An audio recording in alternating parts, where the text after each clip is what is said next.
结束了，唐三。第二魂技，七星流火。第三魂技，火鹤分身。太天真了。蓝银囚龙。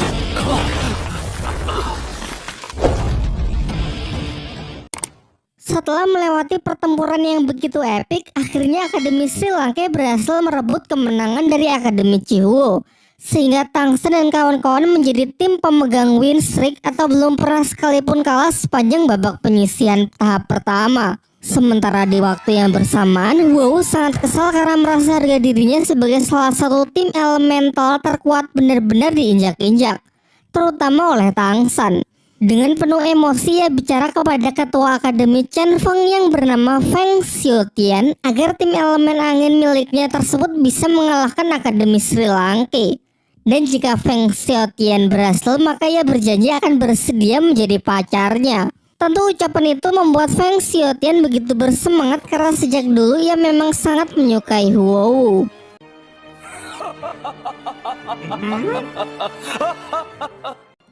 Sementara itu, Master Show semakin mencemaskan Tangsen karena di pertarungan terakhir Tangsen sudah terlalu banyak mengungkapkan kekuatannya sehingga dikhawatirkan akan sulit untuk menghadapi pertarungan-pertarungan berikutnya. Dengan alasan itu, Master Show menyarankan agar Tangsen tidak ikut dalam pertarungan berikutnya.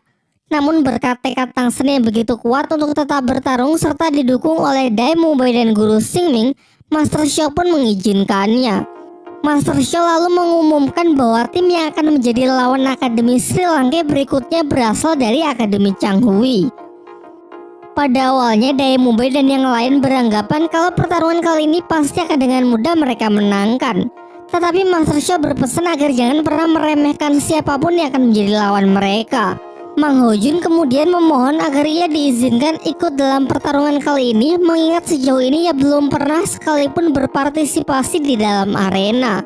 Namun Master Show tidak memberinya izin karena baginya kekuatan roh pelindung Phoenix Api milik Mang Hojun sangatlah spesial sehingga masih perlu dipertahankan untuk nanti dipakai di waktu yang tepat.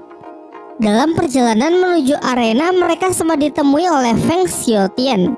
Ketua dari tim Akademi Chen Feng tersebut berpesan kepada Tangsen agar jangan sampai mereka kalah melawan Akademi Changhui karena nanti tim Chen Feng lah yang akan mengalahkan tim dari Akademi Sri Lanka agar WoW bersedia menjadi pacarnya.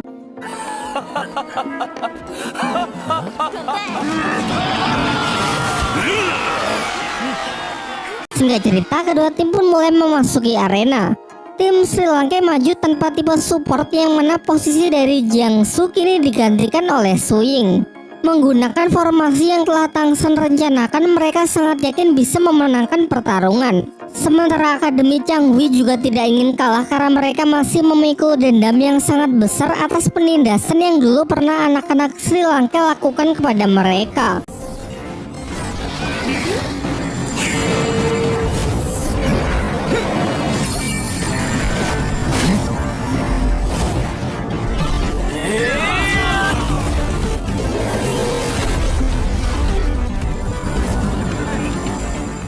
Kemudian ketua tim dari Akademi Changhui memprovokasi agar anak-anak Sri Lanka menyerangnya terlebih dahulu.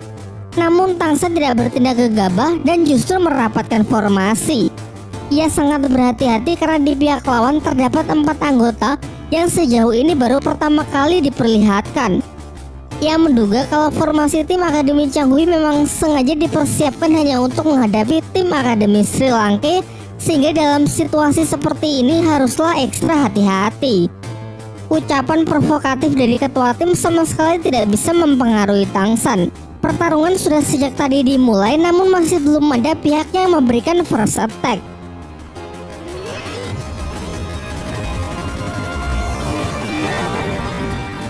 Sampai akhirnya semua yang hadir digemparkan oleh teknik penyatuan kekuatan dari 7 Master Roh yang ditujukan oleh tim Akademi Changhui.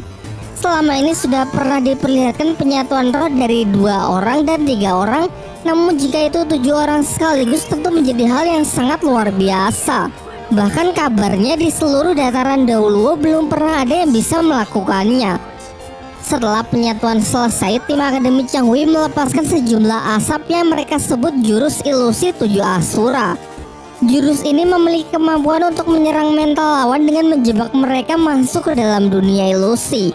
Menyaksikan hal itu, kepala Akademi Flander berniat untuk segera menghentikan pertarungan karena jika diteruskan maka murid-muridnya bisa mati. Namun Master Xiao menjaganya dengan mengatakan bahwa ia sangat yakin kalau Tang San masih bisa mengatasinya. Ia lalu menjelaskan bahwa sebenarnya ini bukanlah teknik penyatuan kekuatan roh pelindung yang sebenarnya, melainkan teknik yang hanya memusatkan kekuatan roh ke satu master roh saja. Teknik penyatuan roh pelindung dapat menciptakan kekuatan baru yang sangat kuat. Sementara teknik dari anak-anak Akademi Changhui hanya menyalurkan kekuatan roh ke satu orang untuk memperkuat skillnya. Namun meskipun demikian, para murid Akademi Sri Lanka tetap kesulitan untuk bisa mengelak dari serangan ilusi tersebut. Tentu saja kecuali Tang San. Ia memiliki teknik mata iblis ungu sehingga tak ada satupun jenis ilusi yang bisa mengelabui pandangannya. Menurutnya, jika dibandingkan dengan teknik ilusi mimpi tak terbatas dari Master Xinian yang pernah ia kalahkan, teknik dari tim Akademi Changhui ini jelas masih jauh lebih lemah. Dan benar saja, ketika sang ketua tim hendak melancarkan serangannya di dalam dunia ilusi buatannya sendiri, Tang San berhasil menghentikannya. Bagaimanapun juga, ilusi hanyalah semacam kebohongan visual saja. Jika kebohongan berhasil ditembus, maka teknik itu akan berbalik menyerang penggunanya. Ketika teknik tersebut berhasil ia patahkan, Tang San kemudian menyerang teman-temannya sendiri agar pihaknya tidak terlalu disalahkan ketika para murid Akademi Changhui nanti terluka parah.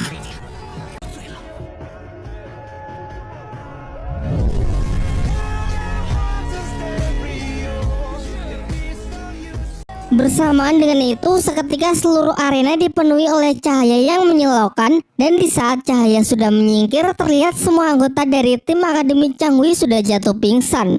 Sedangkan pihak Tang San juga terluka namun masih bisa tersadar, sehingga dengan ini Akademi Sri Lanka kembali dinyatakan sebagai pemenang. Walaupun semua yang hadir tidak tahu pasti apa yang sebenarnya sudah terjadi. Para guru dan teman-temannya segera masuk ke dalam arena untuk membantu.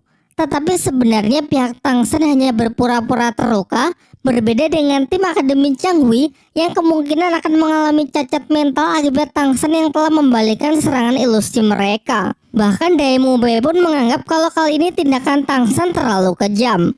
Memang ini merupakan pilihan yang sulit, karena menunjukkan belas kasihan kepada musuh justru akan bisa mencelakakan diri sendiri. Pasca pertarungan itu, Pak Kepala Akademi Flander memberitahukan bahwa kejiwaan para murid Akademi Changhui telah mendapatkan serangan yang sangat fatal.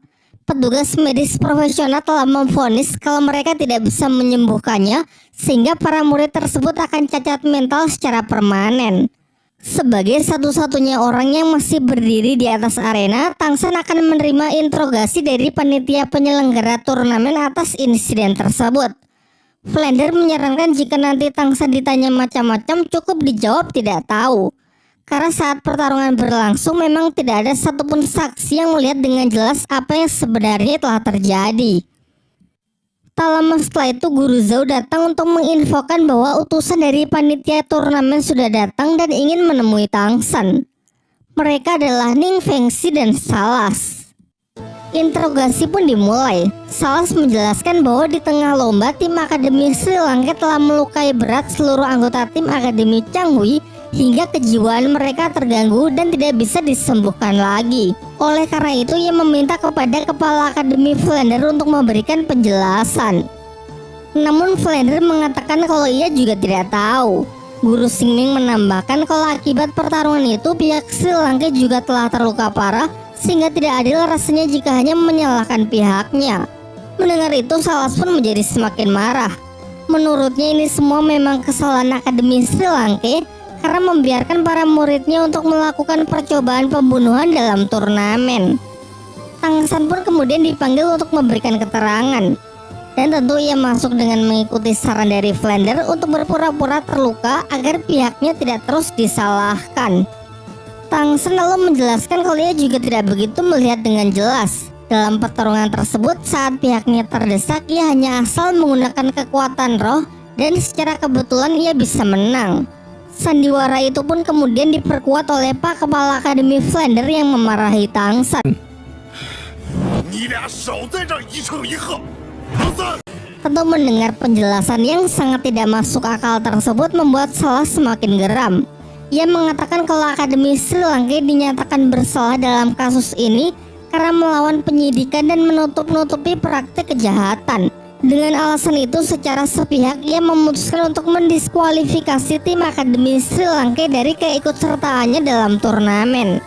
Di tengah suasana yang semakin memanas datang Master Xiao yang langsung menunjukkan sebuah plat Master Roh. Melihat benda itu membuat Salas menjadi ketar-ketir. Ia tak bisa bicara apa-apa lagi dan bergegas memberikan hormat kepada Master Xiao karena bisa dikatakan bahwa pemegang dari plat tersebut memiliki kewenangan layaknya pemimpin suci dari Balai Roh Pelindung. Dengan dipenuhi rasa ketakutan, Salas meminta maaf dan menyatakan kalau penyelidikan kasus ini akan ia sudahi cukup sampai di sini saja. Setelah kepergian Salas dan jajarannya, Liu Erlang langsung meluapkan emosinya kepada Master Xiao karena menganggap plat yang Master Xiao miliki berasal dari Bibi Dong, wanita yang sekarang menjadi pemimpin dari Balai Roh Pelindung.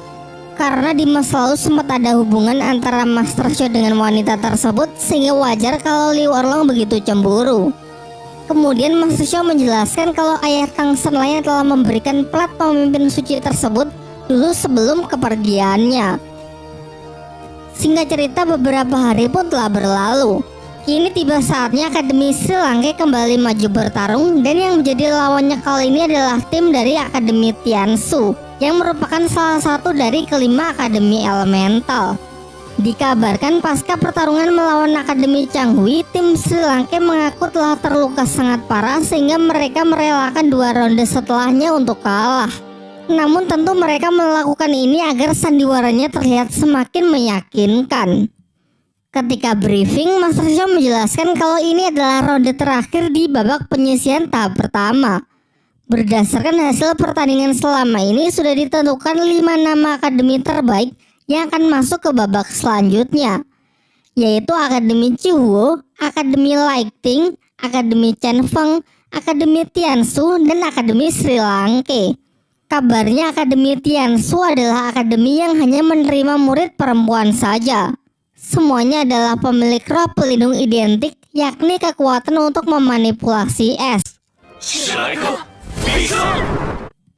Yang perlu diwaspadai dari tim ini adalah sang ketua yang bernama Sui Bing-er, Master tipe pengendali sama seperti Tang San. Ditakutkan kalau Tang San kali ini akan bertemu dengan lawan yang sepadan. Meskipun lawan mereka dikenal sangat kuat yang dengan mudah bisa mengalahkan Akademi Chihuo, pihak Tang San masih percaya diri dengan hanya menggunakan formasi yang sama dengan babak penyisihan ronde pertama.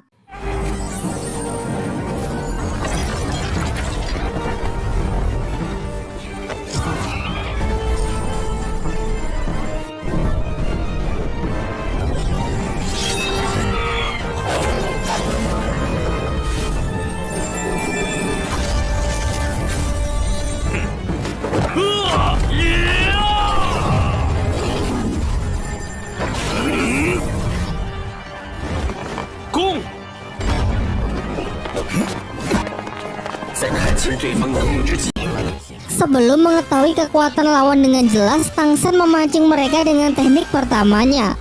Namun Bing-er juga bertindak cepat dengan mengeluarkan skill tipe pengendalinya, yakni kurungan es yang langsung bisa menargetkan 4 anggota tim Sri Lanka sekaligus secara akurat. Ia berencana memanfaatkan tali akar Tang San untuk memperluas jangkauan serangan, sehingga dengan terpaksa Tang San harus menarik kembali tekniknya tersebut.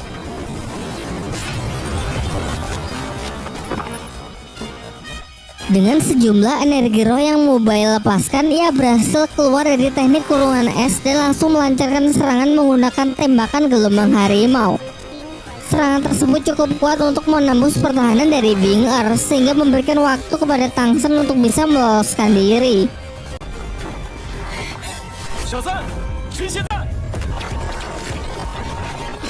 Sayangnya skill kurungan es milik Bing-er bisa ia spam berulang kali, sehingga dalam sekejap bisa kembali memperangkap seluruh anggota tim Sri Lanka. Bahkan karena saking cepatnya teknik teleportasi milik Xiao dan kecepatan dari Jingling sama sekali tidak bisa menghindarinya. 难道是魂技死定？ Kali ini giliran Tai Long yang pertama kali lolos.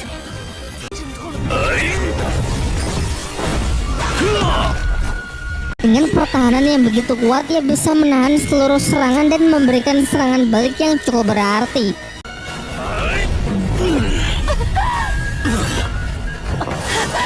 Kini fokus dari Bing Er adalah membatasi pergerakan dari Tang San, karena menurutnya Tang San lah otak strategi di balik Sri Lanka. Namun di saat titik fokus muncul, di saat bersamaan titik buta juga akan muncul. Hal inilah yang dimanfaatkan para penyerang samping yang juga telah berhasil meloloskan diri untuk menyerang Bing Er. Bing Er pun cukup dibuat kewalahan karena hanya terlalu fokus kepada Tang San sehingga kurang waspada dengan anggota tim yang lain. Tetapi strategi itu ternyata juga digunakan oleh Bing Er. Dengan fokus Sri Lanka yang hanya mewaspadai dirinya, mereka sampai tidak menyadari kalau salah satu anggota tim Tiansu tipe support yang bernama Su telah selesai mempersiapkan teknik yang sangat kuat. Terlihat tornado angin bercampur salju di tengah-tengah arena yang membuat suhu sekitar menurun secara signifikan. Sebuah teknik support yang bukan untuk memperkuat rekan satu tim, melainkan berguna untuk melemahkan lawan. Karena telah sepenuhnya ditekan, Tang San sampai terpaksa menggunakan skill keempatnya sekalipun hal ini dapat langsung menguras energinya. Namun lagi-lagi Bing Er menggunakan teknik kurungan es yang sangat merepotkan karena memiliki kemampuan untuk mengejar lawan yang sudah ditargetkan.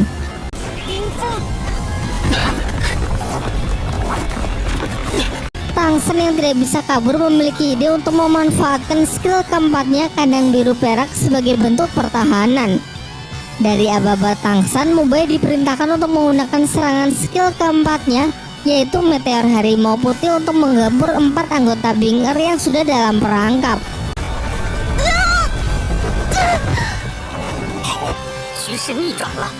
Di atas arena, hal mengejutkan kembali terjadi. Ternyata Bing Er dan Shu mampu menggunakan teknik penyatuan roh pelindung sama seperti Su Ying dan Dai Mubai. Menanggapi hal itu, Tang San segera merapatkan formasi dan memerintahkan tipe supportnya untuk memberikan dukungan dengan cepat. Serangan dari teknik penyatuan roh pelindung Bing Er memang bukan kaleng-kaleng. Selain damage-nya yang begitu besar, area serangannya pun sanggup menjangkau seluruh arena. Meski ini adalah serangan wilayah penuh, namun serangan terkuatnya ditunjukkan kepada Tang San sebagai inti dari pertahanan Sri Lanka. Untung saja Tang San menyadari hal itu, sehingga secara tepat ia mendistribusikan ketahanan dari pelindung rumput biru peraknya sesuai damage serangan yang diterima. Dengan kata lain, meski terlihat sama, pertahanan dirinya sengaja ia buat lebih kokoh dari yang lain. Hal ini membuat Bing Er begitu cemas karena jika terus seperti ini, energinya akan habis sebelum ia bisa menembus kuatnya pertahanan dari Tang San. Maka dari itu, ia segera mengubah rencana dengan mengeluarkan teknik penyatuan roh pelindung yang jauh lebih kuat. Bahkan efek dari tekniknya ini bisa sangat mempengaruhi lingkungan sekitar, sehingga panitia turnamen harus mengaktifkan penghalang untuk mengisolasi arena demi melindungi para penonton. Dan inilah roh pelindung super, yaitu burung Phoenix S. Mungkin kalau ada Mang Ho Jun masih ada harapan untuk bisa menandingi teknik tersebut. Tapi kini pihak Sri Lanka tidak memiliki kekuatan yang sama supernya untuk bisa memberikan perlawanan. Selain itu, energi roh mereka juga telah terkikis habis. Di dalam kepalanya, Tang San pun mulai mempertimbangkan apakah ini saatnya untuk menggunakan palu Houtian di tangan kirinya. Ia lalu menyuruh semuanya pergi terlebih dahulu dan mengatakan kalau ia masih memiliki sebuah rencana. Dengan mempercayakan hasil akhir pertarungan kepada Tang San, semuanya pun menurut untuk keluar dari arena. Sementara itu, Bing Er memperingatkan Tang San agar segera menyerah sebelum Phoenix S lepas kendali karena teknik ini memang terlalu kuat. Dan pada akhirnya, untuk pertama kalinya dalam sepanjang turnamen, Tang San mengeluarkan tulang rohnya yang akan ia adu dengan Phoenix S milik Bing Er.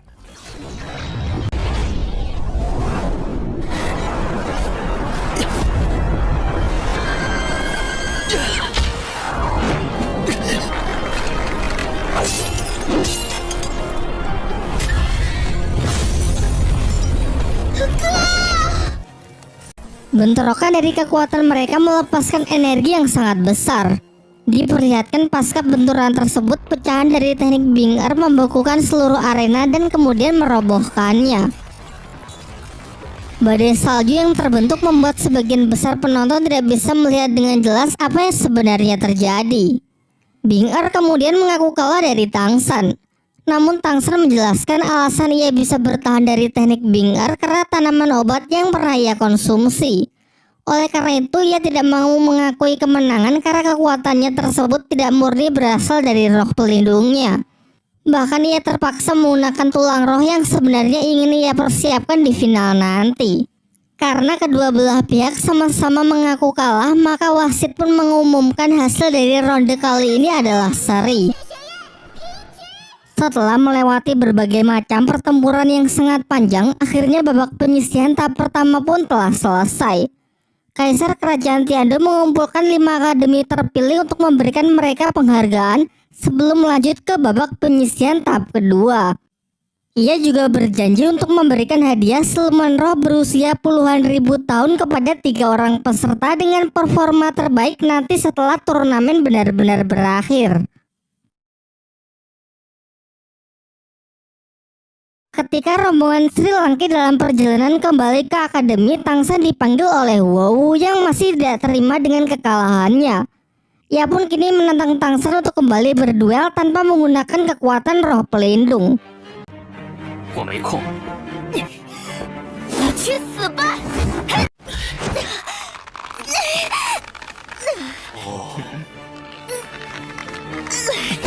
Sebelum Wu bertindak lebih jauh, Wu Suang menghentikannya dan berkata kalau Wu masih punya kesempatan untuk membalas Tang San nanti di babak berikutnya. Terhitung masih ada 1 bulan sebelum babak berikutnya.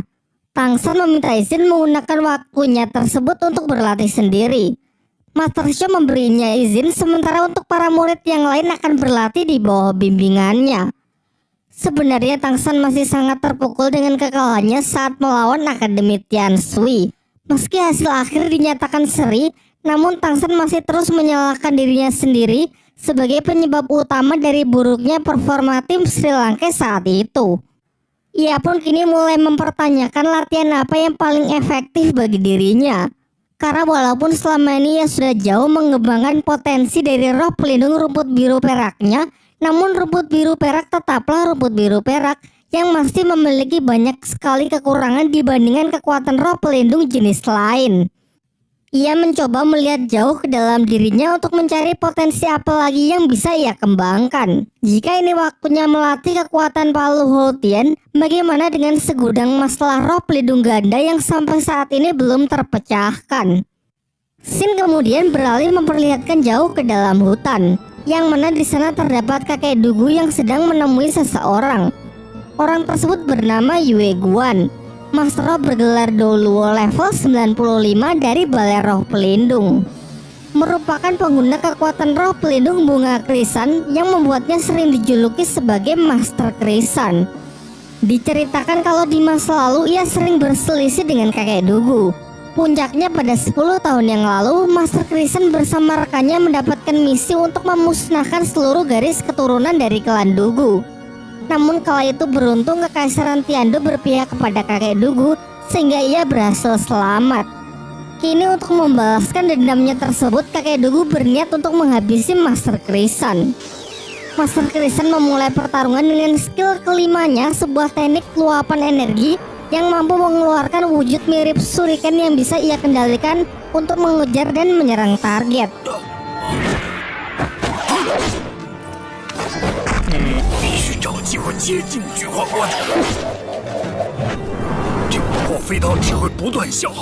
Merasa tidak akan menguntungkan jika harus bertarung jarak jauh, kakek dugu pun mencari celah untuk mendekatinya.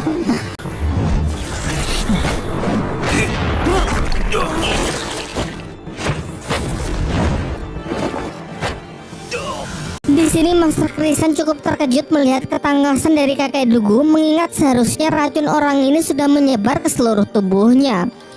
Ia belum tahu kalau berkat Tang San kini zat yang meracuni kakek dugu sudah hampir 100% menghilang. Karena kakek dugu telah mengikuti saran dari Tang San untuk menyimpan racun di dalam tulang roh. 刘翔！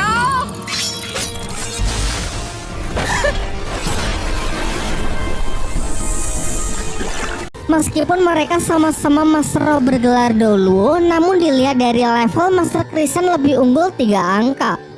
Dikatakan begitu, Master Roh sudah mencapai level lebih dari 90, maka perbedaan satu level saja bisa sangat berpengaruh. Hal ini terlihat saat mereka tengah mengadu kekuatan roh. Kakek Dugun nampak yang berada dalam posisi terdesak. Ia teringat dengan senjata rahasia pemberian dari Tangsan, yaitu biji peler beracun. Lantas ia menggunakan skill tatapan Medusa untuk mengalihkan fokus dari Master Krisan, sementara di sisi lain ia sudah bersiap dengan serangan peler beracunnya.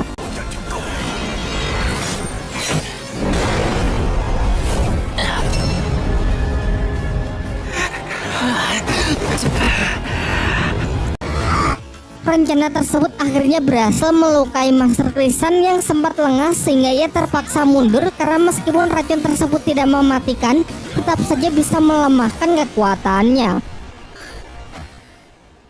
Pasca pertarungan tersebut, kakek Dugu pergi menemui Tangsan yang terlihat sedang overthinking, memikirkan potensi apa yang bisa ia kembangkan selanjutnya. Mengingat seiring bertambahnya level, kelemahan dari rumput biru perak pun juga akan semakin terlihat jelas. Kakek Dugu kemudian memberinya motivasi dengan menjelaskan kalau rumput biru perak milik Tangsan jauh lebih kuat dari rumput biru perak biasa.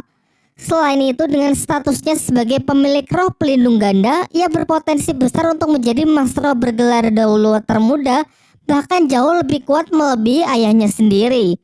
Di tempat lain, anak-anak Sri Lanka sedang berlatih. Di sana diperlihatkan Shou yang kini akhirnya telah mencapai level 40.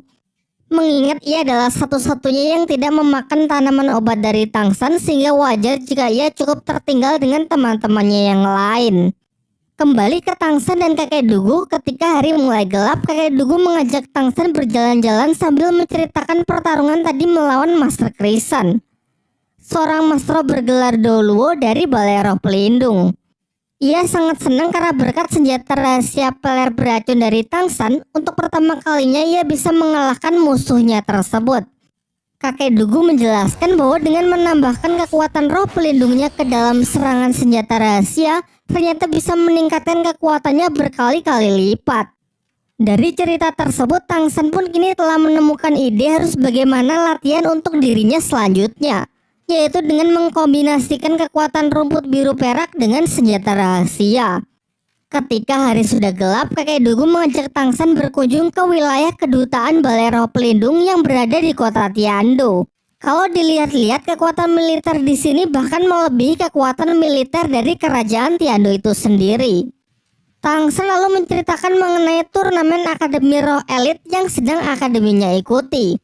Sejauh ini ia sudah berhasil melewati babak penyisihan tahap pertama dan akan segera maju ke babak selanjutnya. Tangsan sangat optimis kalau timnya akan bisa menjadi juara pertama dalam turnamen tersebut, bahkan mengalahkan tuan rumah itu sendiri, yaitu Balai Roh Pelindung. Namun kakek Dugu meragukan optimisme tersebut. Bukan bermaksud untuk meragukan kemampuan dari Tangsan dan kawan-kawan, melainkan ia tahu kalau turnamen ini hanyalah sebuah permainan yang dibuat oleh Balai Roh Pelindung. Menurutnya juara dari turnamen tersebut sudah ditentukan bahkan sebelum turnamen itu dimulai, dan akan selalu begitu setiap tahunnya. Ialah tim dari Balai Roh Pelindung. Kabarnya tahun ini Balai Roh Pelindung sudah menyiapkan tim yang disebut Generasi Emas dengan kekuatan tempur yang sangat mengerikan. Terlebih lagi, Balai Roh Pelindung telah menyiapkan hadiah, yaitu 3 tulang roh peninggalan leluhur mereka. Tentu hal itu tidak akan mereka lakukan jika tidak memiliki keyakinan bahwa pihaknya pasti akan menjadi juara. Tangsan kemudian masih berupaya meyakinkan kakek Dugu dengan menunjukkan cincin roh puluhan ribu tahun miliknya. Tapi tetap saja bagi kakek Dugu hal itu akan percuma. Berkas mengenai kekuatan Tangsan sekarang pasti sudah berada di tangan Balai Roh Pelindung, dan mereka akan menggunakan cara apapun untuk memastikan tim Balai Roh Pelindung keluar sebagai juara, meskipun harus menggunakan cara kotor, termasuk mencari kesempatan untuk membunuh peserta lain. Karena bagi Balero pelindung, hukum dan aturan hanyalah sebuah permainan, mengingat kekuasaan mereka di dataran dahulu adalah yang terbesar. Namun tekad Tang San yang sudah benar-benar bulat menolak untuk menyerah dan bersumpah bahwa apapun yang terjadi ia tidak akan pernah mundur. Ketika Tang San baru sampai di akademi, ia sudah disambut oleh Xiao yang menunjukkan kalau kemampuan bertarungnya kini sudah jauh meningkat dari sebelumnya. Di saat mereka sedang mengobrol, mereka dikejutkan dengan ledakan kekuatan roh yang berasal dari dalam hutan tempat teman-temannya berlatih. Dan benar saja, Guru Liu Erlong tanpa menunjukkan sedikit pun belas kasihan mengajar Mubai dan yang lainnya untuk melatih mereka menghadapi situasi yang sulit. Ia menyampaikan kekecewaannya kepada para murid karena jeleknya kerjasama tim yang mereka lakukan. Tepat setelah itu bersama Xiao, Tang San datang ke lokasi. Master Xiao kemudian menjelaskan kalau Guru Liu Erlong telah melatih teman-temannya selama beberapa hari terakhir. Namun tanpa adanya perlawanan sedikit pun membuat kondisi mereka menjadi sangat menyedihkan. Kini setelah kedatangan dari Tang San, Guru Liu Erlong berharap tim Sri Lanka bisa bertahan sedikit lebih lama ketika melawannya. Mengikuti aba-aba dari Tang San, ketujuh monster Sri Lanka pun berpencar untuk menyiapkan serangan kejutan.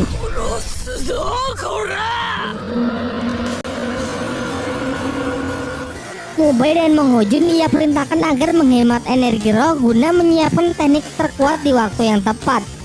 Oleh karena itu mereka berdua hanya melancarkan serangan menggunakan skill pertama dan skill keduanya saja untuk sedikit menyibukkan target.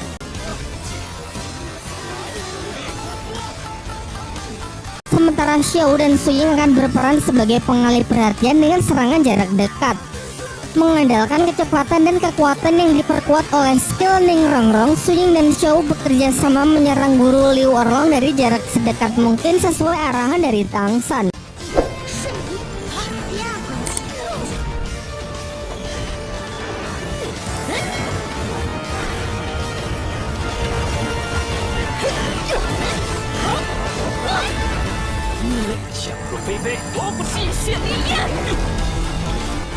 Setelah cukup mendesak lawan, tanpa jeda Tang San melepaskan skill keempatnya, yaitu kandang rumput biru perak yang telah ia modifikasi untuk mengunci pergerakan dari Guru Liu Erlong.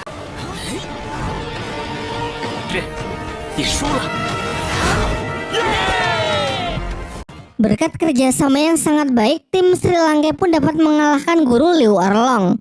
Namun Guru Liu Erlongnya masih belum terima kalau dirinya telah dikalahkan oleh sekumpulan anak-anak, meluapkan emosinya dengan memberikan pelatihan yang jauh lebih menyiksa mereka.